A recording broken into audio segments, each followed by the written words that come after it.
Another warm revelation from the Lord Jesus Christ this morning.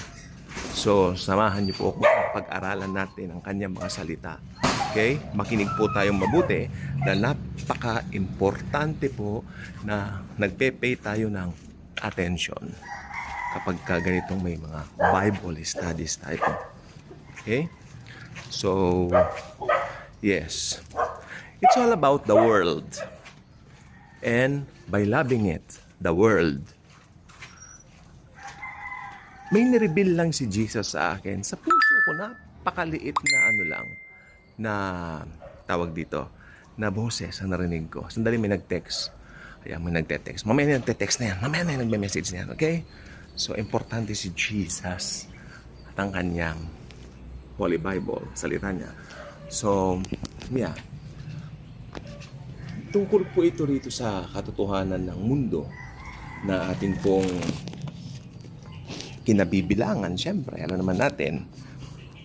Sabi po ng Bible, dito po sa 1 John chapter 2, verses 15 to 17. Malamang some of you are very familiar with the verse, no? Ayan. At naniniwala po ko, may idea na kayo kung ano yung sinasabi ko. Ito po siya. Ganyan natin, para niya. Yan. Sabi dyan, 1 John chapter 2, verses 15 hanggang 17. Do not love the world or the things in the world.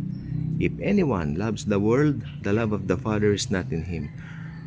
For all that is in the world, pakinggan niyo mabuti ito, for all, lahat. Pag sinabi mong all, ilan? Some? Hindi. Konti? Hindi. Pag sinabi mong all, ibig sabihin, all. All means all. All that is in the world, the lust of the flesh, the lust of the eyes, and the pride of life is not of the Father, but is of the world. Makinig mabuti. Ito na po yung 17. And the world is passing away, and the lust of it. But he who does the will of God abides forever. Doon muna tayo sa will of God. Anong ibig sabihin ng will of God? Dito sa context ng binasa natin. He who does the will of God abides forever. Ang will of God po dito, simple lang. Ang maniwala kay Jesus sa kanyang tinapos na gawa sa krus. Di ba? Pag naniwala ka, ibig sabihin ng abides forever dito sa ibang salin, ay may buhay na walang hanggan. Zoe kind of life. That's very important sapagkat alam naman natin na maraming uri ng buhay. May buhay ang animals, may buhay ang mga daga, may buhay ang mga isda. Pero, ibang klase ang buhay na Zoe. May buhay din ng mga tao, pero ang buhay ng mga tao dito sa lupa ay walang pinagkaiba sa buhay ng mga aso. Di ba? Sapagkat pag namatay lahat, tao man o hayop, magiging buto o balangkas o kalansay, hindi ba? Magiging abo. Pero ang espiritu, diyan tayo lamang. Meron tayong espiritu. Ito yung binabanggit dito na Zoe kind of life. Kaya po sinabi dito, do not love the world and the things in the world. Dahil, ito yung revelation, ito yung nireveal sa akin kanina. Dahil gugunawin ko lang ang mundo, pas mamahalin mo. Yan ang sabi sa akin. Dating ang panahon, anak, gugunawin ko ang buong mundo, tapos mamahalin mo. Ano ka? Hello? Joke, hindi. Parang ganun sabi niya, anak, I will destroy the whole world pagdating ng panahon.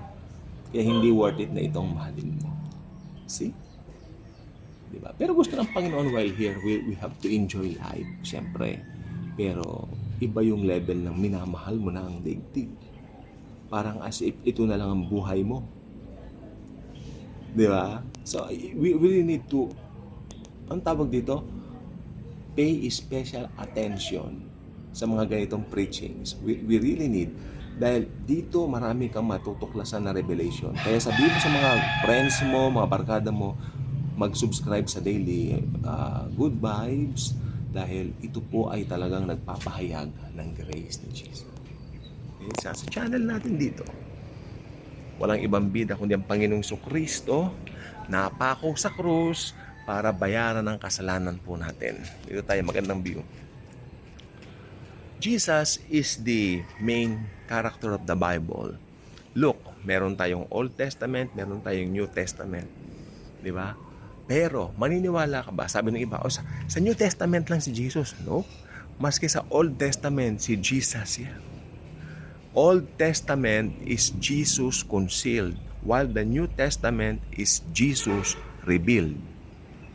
All the Bible, all of it, that's the Lord Jesus Christ. Kaya if you have Jesus, napakapalad mo. Kilala mo siya. Kagabi nga po ako po ay naglalaban ng aking damit.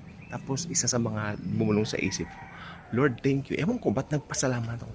Lord, dahil nakilala ko po kayo. Or should I say, nagpakilala ako sa iyo, ni Jesus. It's about Jesus. Siya pa rin ang gumawa ng initiative para makakilala po tayo. Don't take the credit on yourself. We cannot take credit of anything na nangyayaring maganda sa ating lives. Dahil lahat ng nangyayari po sa buhay natin, kaloob ng Panginoon po sa atin. Siya po ang nagbalak. Hindi, actually, Diyos siya. Dahil siya ay Diyos. Hindi niya kailangan magbalak. Hindi niya kailangan magplano. Pag-ibig ang nagdulot para bigyan niya tayo ng mga blessings. Blessings na talagang lulunurin ka niya sa kalalangoy. Lumalangoy ka na sa blessings. Hindi mauubos yan.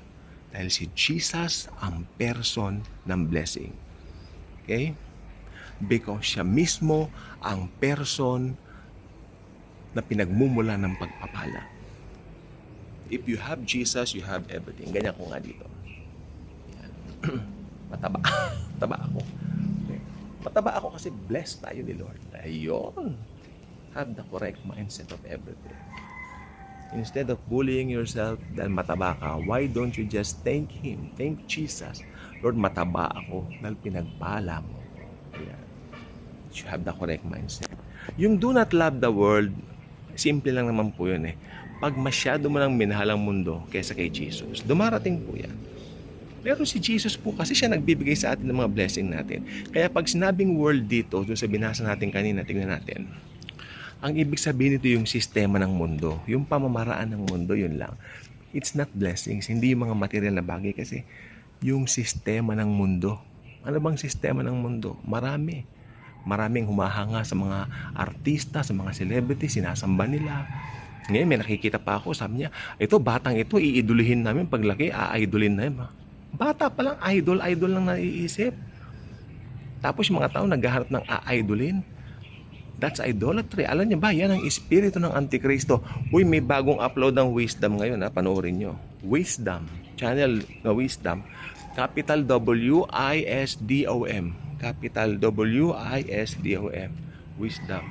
Ang ganda ron, mga end times, makikita nyo. Ayun ang aking pinagkukunan ng aking mga ng mga ibang binabahagi ko naman sa inyo din eh.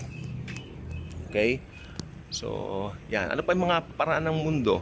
Sistema ng mundo, pagiging matapobre, pagiging mataas ang tingin sa sarili. Yan. Gustong sumikat, gusto lahat sikat ngayon. Ayan, sistema ng mundo yan. At yan ang tatanggalin ni Jesucristo sa kanyang muling pagparito. Okay? Kasi tayo, wala na tayo rito, na-rapture na tayo eh. Kaya ang mga matitira dito, yung mga may ganyang espiritu na mahilig sa ganyan. Praise God, nakakilala na tayo sa Panginoon. Okay? Yung will of God dito sa binasa natin dyan sa Bible, ang ibig sabihin na itong will of God, sa yung Bible dito. Ito. Bilanggam pa, oh. Ayan. Pati langgam gusto mag-aral ng Bible, eh, no? Oh. Ayan, oh. And the world is passing away and the last of it.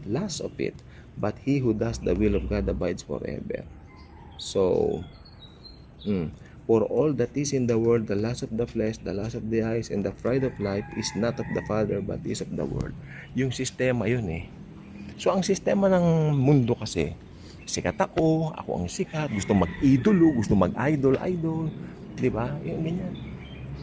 Espiritu ng Antikristo po yan. At ngayon po, may bago na po tayong pagkatao, kaya wala na tayo sa ganyan sistema. Okay? So, magpasalamat tayo sa Panginoon dahil napakabuting yung mga takot na yan, sistema ng mundo yan dahil natatakot ang mundo sa ganito, sa ganyan, pero tayo dapat mag-Kristyano, tayo po ay kalmado lang po dahil iba po tayo. Okay?